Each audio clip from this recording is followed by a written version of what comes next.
How to use Zelle with Citi Bank app. First of all, open the Citi Bank mobile app on your device and log in with your credentials.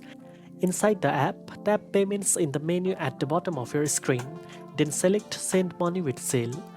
If you are already enrolled with Zelle through Citibank, you can skip the enrollment steps and go straight to sending, requesting, or splitting payments. To send money, choose a recipient by entering their name, phone number, or email. Enter the amount, select the source account, add an optional note, and set a scheduled date if needed. As long as your account has enough funds, the payment will go through smoothly. You can also use the request or split features to manage payments with friends or family. Following these steps, you will be able to use Zelle efficiently with your Citibank app. Now you know how to use Zelle with Citibank app. If you found this tutorial helpful, don't forget to like, share, and subscribe for more finance tips. Thanks for watching, and I'll see you in the next one.